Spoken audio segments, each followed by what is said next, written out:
बोले श्री सत्यनारायण भगवान की जय। बोले लड्डू गोपाल की जय। बोले खाटू श्याम बाबा की जय। बोले 33 कोटि देवी देवताओं की जय। नमः पार्वती पति हर हर महादेव।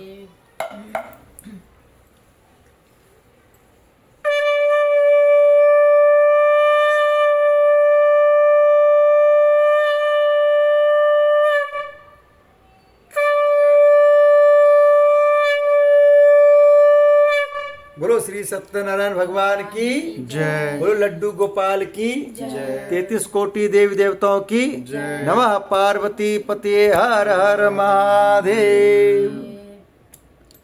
तो हम सब श्री सत्यनारायण भगवान कथा सुनेंगे। सभी को कथा को ध्यान सुनना है।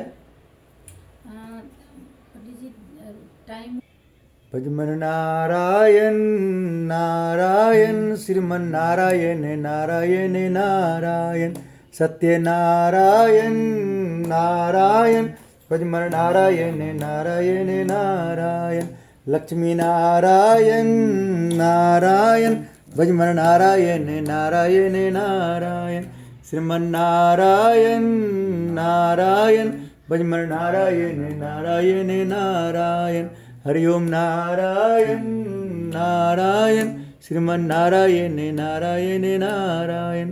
बोलो श्री सत्यनारायण भगवान की जय। बोलो लड्डू गोपाल की जय। बोलो श्री सत्यनारायण भगवान की जय। बोलो लड्डू गोपाल की जय। हम सब श्री सत्यनारायण भगवान के व्रत कथा सुनेंगे। सभी को ध्यान सुनना है। एक समय नैमिषारण्य तीर्थ में शौनक आदि 88,000 ऋषियों ने श्री सूर्य जी से पूछा, प्रभु इस घोर कलयुग में वेद विद्यारहित मनुष्यों को प्रभु भक्ति किस प्रकार मिलेगी तथा उनका उद्धार कैसे होगा। इसलिए हे मुनि श्रेष्ठ कोई ऐसा तप या व्रत बताइए जिससे थोड़े समय में पुण्य प्राप्त होवे तथा मन वांछ में मिले। उस कथा को सुनने की हमारी हार्दिक इच्छा है। सर्वशास्त्र ज्ञाता श्री सूर्य जी बोले, हे वैष्णव एवं पूज्य, आप सबने सर्व प्रणफित की बात पूछी है। अब मैं उस व्रत को आप लोगों से कहूँगा जिस व्रत को नारद जी ने श्री लक्ष्मी नारायण से पूछा था और श्री लक्ष्मीपति ने मुनि श्रेष्ठ नारद से कहा था, सो ध्यान सुनो। बोलो श्री सत्यनारायण भगवान की जय। एक समय योगीराज नारद जी दूसरों की इच्छा से अनेक लोकों में घूमते हुए मृत्यु लोक में पहुंचे। यहाँ अनेक योनियों में जन्मे हुए प्राय मनुष्यों को अपने कर्मों के द्वारा अनेक दुखों से पीड़ित देखकर सोचा किस यत्न के करने से इनके दुखों का नाश हो सकेगा। ऐसा मन में सोचकर मुनिश्रेष्ठ नारद जी विष्णु लोक गए। वहाँ श्वेत वर्ण और 4 भुजाओं वाले देवों के श्री नारायण जी को देखा, जिनके हाथों में शंख चक्र गदा और पद्म थे तथा वरमाला पहने हुए थे। उन्हें देखकर नारद जी उनकी स्तुति करने लगे। बोले भगवान आप अत्यंत शक्ति से संपन्न हैं, मन तथा वाणी भी आपको नहीं पा सकते।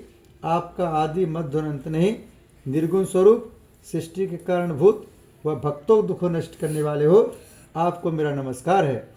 नारद जी से इस प्रकार की स्तुति सुनकर विष्णु भगवान बोले, हे मुनि श्रेष्ठ आपके मन में क्या है, आपका यहाँ किस काम के लागन हुआ है, निसंकोच कहो। तब नारद मुनि बोले, मृत्यु लोक में सब मनुष्य जो अनेक योनियों में पैदा हुए हैं अपने अपने कर्मों के द्वारा अनेक प्रकार के दुखों में दुखी हो रहे हैं। हे नाथ मुझ पर दया रखते हो तो बतलाइए उन मनुष्यों के सब दुख थोड़े से प्रश्न से कैसे दूर सकते हैं। श्री विष्णु भगवान जी बोले, हे नारद मनुष्यों की भला के लिए तुमने बहुत अच्छी बात पूछी है। जिस काम के करने से मनुष्य मोह छुड़ाते हैं मैं कहता हूँ, ध्यान सुनो। बहुत पुण्य देने वाला स्वर्ग तथा मृत्युलोक दोनों में दुर्लभ श्री सत्यनारायण भगवान का व्रत है। आज मैं प्रेमवश होकर तुमसे कहता हूँ, श्री सत्यनारायण भगवान का यह व्रत अच्छी तरह विधि पूर्वक संपन्न करके मनुष्य तुरंत यहाँ सुख भोग का मरने पर मोक्ष प्राप्त होता है। विष्णु भगवान के वचन सुनकर नारद जी बोले, उस व्रत का क्या फल है, क्या विधान है, किसने यह व्रत किया, किस दिन यह व्रत करना चाहिए, हे भगवान इसको विस्तार से बताएं। भगवान बोले, हे नारद दुख शोक आदि को दूर करने वाला, धन धान्य को बढ़ाने वाला, सौभाग्य तथा संतानों को देने वाला, यह व्रत सब स्थानों पर विजय दिलाने वाला है। भक्ति और श्रद्धा के साथ किसी भी संध्या के समय, देखिए अभी शाम के समय है, इस टाइम कथा करने के लिए श्री सत्यनारायण भगवान जी का शाम के समय ब्राह्मणों और बंधुओं के साथ ध्यान पूर्वक पूजा करें। भक्ति भाव से निवेद प्रसाद केले का फल, घी दूध और गेहूं का चूरमा से लें। गेहूं का भाव में 60 का चूर्ण, शक्कर तो गुड़ लें। और श्रद्धा भाव से भवन को अर्पण करें तथा बंधुओं से ब्राह्मण भोजन करावें, तत्पश्चात स्वयं भोजन करें। अंत में भजन आदि का आचरण कर श्री सत्यनारायण भवन का स्मरण करते हुए समय व्यतीत करें। इस तरह व्रत करने पर मनुष्य की सभी इच्छा निश्चय पूरी होती है। विशेषकर इस घोर कलयुग में इससे सरल उपाय कोई नहीं है। इति श्री सत्यनारायण व्रत कथाम प्रथम अध्याय संपूर्ण। बोलो श्री सत्यनारायण भगवान की जय। भजमन नारायण नारायण श्रीमन नारायण नारायण नारायण सत्य नारायण नारायण भजमन नारायण नारायण नारायण लक्ष्मी नारायण नारायण भजमन नारायण नारायण नारायण। बोलो लक्ष्मी नारायण भगवान की जय। बोलो लड्डू गोपाल की जय। खाटू श्याम नरेश की जय।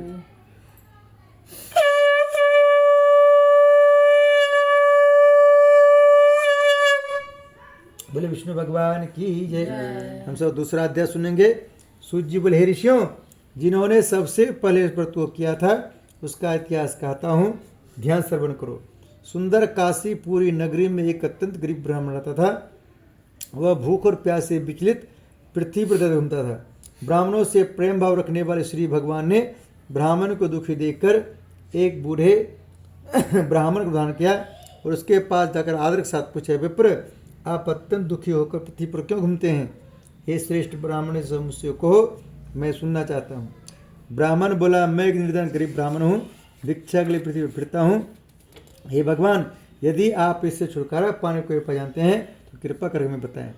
वृद्ध ब्राह्मण बोला, घोर कलयुग में श्री सत्यनारायण भगवान मन वंश फल देने वाले, इसलिए ब्राह्मण तू उनका पूजन कर, जिसके करने से मनुष्य सब दुखों से मुक्त होता है। ब्राह्मण को व्रत का सारा विधान बतलाकर बूढ़े ब्राह्मण को धारण करने वाले श्री सत्यनारायण भगवान अंतर्ध्यान हो गए। जिस व्रत को वृद्ध ब्राह्मण ने बतलाया है मैं उसको अवश्य करूँगा। यह निश्चय करने पर उस ब्राह्मण को रात भर नींद न आई। वह सवेरे जल्दी उठकर श्री सत्यनारायण भगवान के व्रत का निश्चय कर भिक्षा चल दिया। उस दिन उसको भिक्षा में बहुत धन मिला, जिससे बांध के साथ उसने भगवान श्री सत्यनारायण का व्रत किया। इसके करने से वह ब्राह्मण सब दुखों से छूटकर अनेक प्रकार की संपत्ति युक्त हुआ। उस समय से वह ब्राह्मण हर मास व्रत करने लगा। इस तरह श्री सत्यनारायण भगवान के व्रत को जो शास्त्र विधि अनुसार श्रद्धापूर्वक करेगा वह सब पापों से छूटकर मोक्ष प्राप्त करेगा। आगे जो मनुष्य पृथ्वी पर श्री सत्यनारायण भगवान का व्रत करेगा वह सब दुखों से छूट जाएगा। इस तरह नारद जी से श्री नारायण जी का कहा व्रत तुमसे कहा, हे विप्रो, मैं और क्या कहूँ, मुझसे कहें। ऋषि बोले, हे मुनीश्वर, संसार में इस ब्राह्मण सुनकर किस किसने व्रत किया है हम सब सुनना चाहते हैं, इसके लिए हमारे मन में श्रद्धा है। सूत जी बोले, हे मुनियों, जिसने व्रत को किया है वह सब सुनो। एक समय एक ब्राह्मण धन और स्वर के अनुसार बंधु बांधवों के साथ व्रत करने को तैयार हुआ। उसी समय एक लकड़ी बेचने वाला बूढ़ा आदमी आया और लकड़ियों को बाहर रखकर ब्राह्मण के मकान में गया। प्यास से दुखी लकड़हारा उनको व्रत करते देखकर ब्राह्मण को नमस्कार कर कहने लगा, आप यह क्या कर रहे हैं? इसके करने से क्या फल मिलता है? कृपा करके मुझसे कहो। ब्राह्मण ने कहा, सब मनोकामना पूरा करने वाला यह श्री सत्यनारायण भगवान का व्रत है। इनकी ही कृपा से मेरे यहाँ धन धान्य आदि की वृद्धि हुई है। ब्राह्मण से इस व्रत के बारे में जानकर लकड़हारा बहुत प्रसन्न हुआ। चरणावती प्रसाद खाने के व्रत में घर गया। लकड़हारे ने अपने मन में इस प्रकार का संकल्प किया कि आज शाम में लकड़ी बेचने से जो धन मिलेगा उसी से सत्यनारायण देव को उत्तम व्रत करूँगा। यह मन में विचार कर बूढ़ा आदमी लकड़ियों अपने सिर पर रखकर जिस नगर में धर्मर होते थे वैसे नगर में गया। उस रोज वहाँ पर उससे लकड़ी के दाम पहले दिनों से चौगुना मिला। तब वह बूढ़ा लकड़हारा दाम ले उतर प्रसन्न होकर पके केले की फली, शक्कर की दूध, दही और गेहूं का चूर्ण इत्यादि श्री सत्यनारायण भगवान के व्रत की कुल सामग्री लेकर अपने घर गया। फिर उसने अपने बंधु को बुलाकर विधि के साथ श्री भगवान जी के पूजन व्रत किया। उस व्रत के प्रभाव से बूढ़ा लकड़हारा धन पुत्र आदि सुख हुआ और संसार के समस्त सुख भोग कर वैकुंठ चला गया। इति श्री सत्यनारायण व्रत कथा द्वितीय अध्याय संपूर्ण। बोलो श्री सत्यनारायण भगवान की जय। भजमन नारायण नारायण श्रीमन नारायण नारायण नारायण सत्य नारायण नारायण भजमन नारायण नारायण नारायण। बोले श्री सत्यनारायण भगवान की जय। लड्डू गोपाल की जय।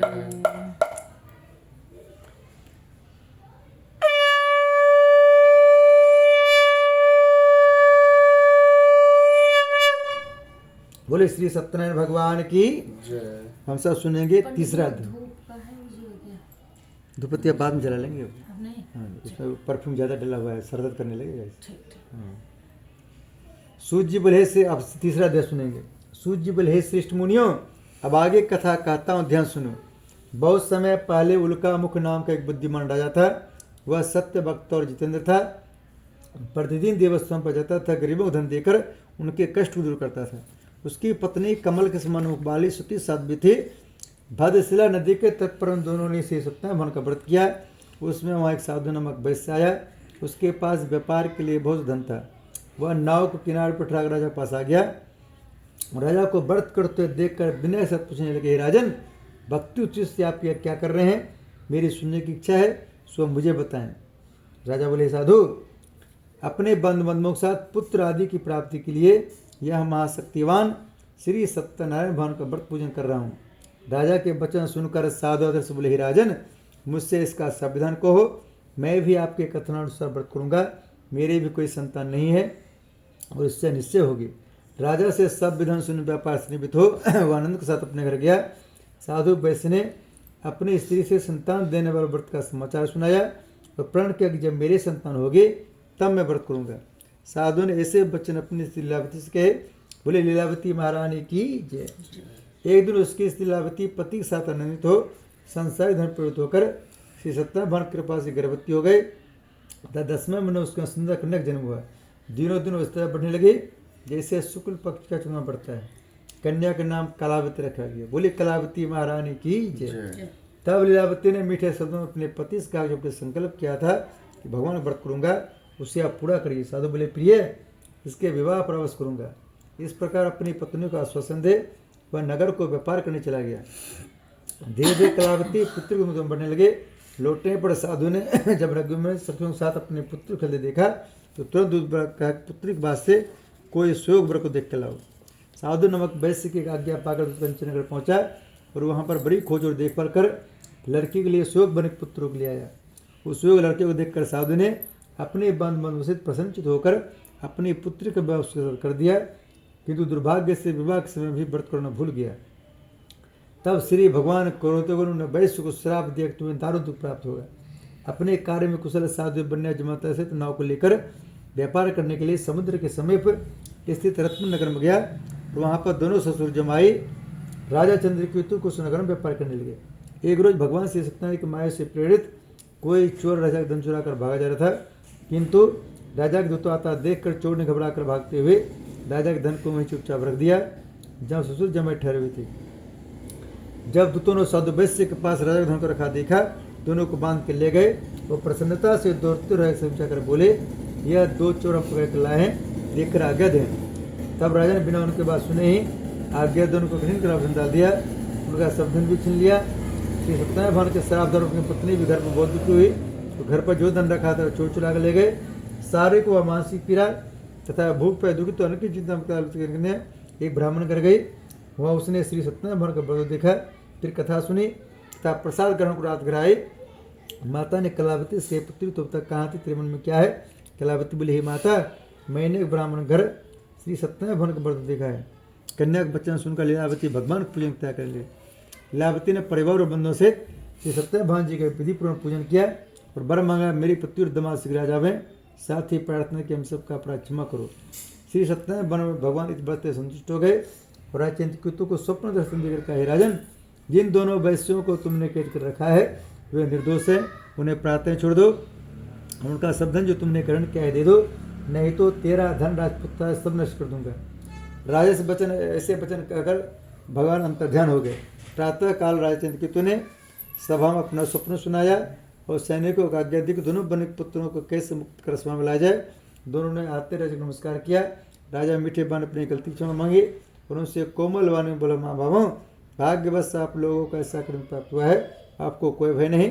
ऐसा कहकर राजा ने उनको नई वस्त्र आभूषण पहनाए तो उनका जितना धन लिया था उसे दूना धन देकर विदा किया। दोनों वैश्य अपने को चल दिए।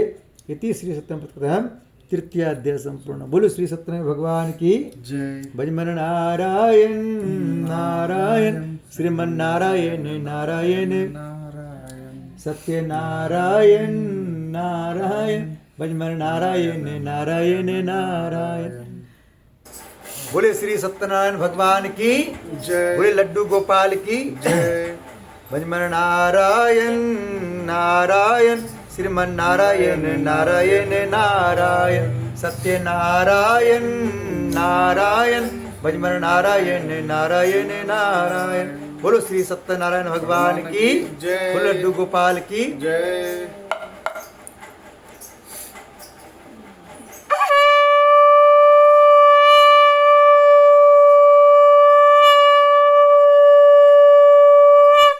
बोलो हनुमान जी महाराज की जय। श्री सत्यनारायण भगवान की जय। बोलो लड्डू गोपाल की। जय हम सब सुनेंगे चौथा अध्याय। सूत जी बोले वैष्णव ने मंगलाचरण करके यात्रा आरंभ की और अपने नगर को चला। उनके थोड़ी दूर निकलने पर दंडी बेशधारी श्री सत्यनारायण भगवान से पूछा, साधु तेरे नाव में क्या है? अभिमानी बनक हंसता बोले, दंडी आप क्यों पूछते हो, क्या धन की इच्छा है? मेरे नाव में तो बेरुण के पत्ते भरे हुए हैं। वैश्य का कठोर वचन सुनकर श्री भगवान ने कहा, तुम्हारा वचन सत्य हो। दंडी ऐसा कर वहां से चले गए और कुछ दूर जाकर समुद्र किनारे बैठ गए। दंडी के जाने के बाद वैश्य ने नित्य क्रिया के बाद नाव को ऊंची देखा, अचंबा किया तथा नाव में बेल पौधे देखकर मूर्छा जो गिर पड़ा। फिर मूर्छा खुलने पर अत्यंत शोक प्रकट करने लगा। तब उसका दामाद बोला कि आप शोक ना करें, यह दंडी महाराज का श्राप है, अतः उनकी शरण में चलना चाहिए, तभी हमारी मनोकामना पूरी होगी। दामाद के वचन सुन वह दंडी महाराज पर पहुंचा और अत्यंत भक्ति भाव से नमस्कार करके बोला, मैंने जो आपसे असत्य वचन कहे थे उनको क्षमा करें। ऐसा कहकर महान शोकत रोने लगा। तब दंडी भान बोले, बनपुत्र मेरी आज्ञा से बाबर तो दुख प्राप्त हुआ है, तो मेरी पूजा से विमुख हुआ है। साधु बोले, भगवान आपकी माया से मोहित ब्रह्मा आदि भी आपको रूप को नहीं जानते, तब मैं अज्ञान के जा सकता हूँ। आप प्रसन्न होइए, मैं सामर्थ्य अनुसार आपकी पूजा करो, रक्षा करो और पलक समानों का धन भर दो। उसके भक्ति वचन सुनकर श्री सत्यनारायण भगवान प्रसन्न हो, उसकी इच्छाओं से बढ़ती निरंतर ध्यान हो गए। तब उन्होंने नाव पर आकर देखा नौ धन परिपूर्ण है। फिर वह भगवान सत्यनारायण का पूजन कर साथियों सहित अपने नगर को चला। जब वह अपने नगर के पहुंचा तब उसने अपने एक दूत घर भेजा। दूत ने साधु नामक वैश्य के घर जाकर उसकी स्त्री को नमस्कार कर कहा, आपके पति अपने दामाद सहित इस नगरी से पा गए हैं। ऐसा वचन सुन साधु की स्त्री ने बड़े हर्ष के साथ सदैव का पूजन कर पुत्री से कहा, मैं अपने पति दर्शन को जाती हूँ, तो कार्य पूर्ण कर शीघ्र आ जाना। परंतु माता कैसे वचन सुनकर भी कलावती प्रसाद छोड़कर पति दर्शन की चली गई। प्रसाद की अवज्ञा कारण सदैव रुष्ट हो गए। उसके पति को नाव से पानी में डुबो दिया। कलावती अपने पति को ना देखकर रोते हुए जमीन पर गिर गए। इस तरह नौका को डूबा हुआ तथा कन्या को रोते हुए देखकर साधु दुखित बोला, भगवान मुझसे मेरे परिवार जो भूली उसे क्षमा करो। उसके दीन वचन सुनकर सदैव भगवान प्रसन्न हो गए और आकाशमान हुए साधु वैश्य, तेरी कन्या मेरे प्रसाद छोड़ आई है, इसलिए इसका आपत्ति अदृश्य यदि घर जाकर प्रसाद खा लौटे, इसे इसका आपत्ति अवश्य मिलेगा। ऐसी आकाशवाणी सुनकर कलावती ने घर पहुंचकर प्रसाद खाया, फिर आकर पति दर्शन किए। तत्पश्चात साधुओं ने बांध बंधु सहित विधिपूर्वक पूजन किया। उस दिन सुबह हर पूर्णिमा को श्री सत्यनारायण भगवान का व्रत पूजन करने लगा। फिर श्लोक का सुख भोग का अंत में स्वर्गलोक हो गया। इति श्री सत्यनारायण व्रत कथायाम चतुर्थो अध्याय संपूर्ण। बोलो श्री सत्यनारायण भगवान की जय। श्री कृष्ण गोविंद हरे मुरारी, हे नाथ नारायण वासुदेवा। श्री कृष्ण गोविंद हरे मुरारी, हे नाथ नारायण वासुदेवा। पितमातु स्वामी सखा हमारे, हे नाथ नारायण वासुदेवा। बोलो श्रीमन नारायण भगवान की जय। बोलो लड्डू गोपाल की जय। हम सब सुनेंगे 5वां अध्याय, लास्ट अध्याय।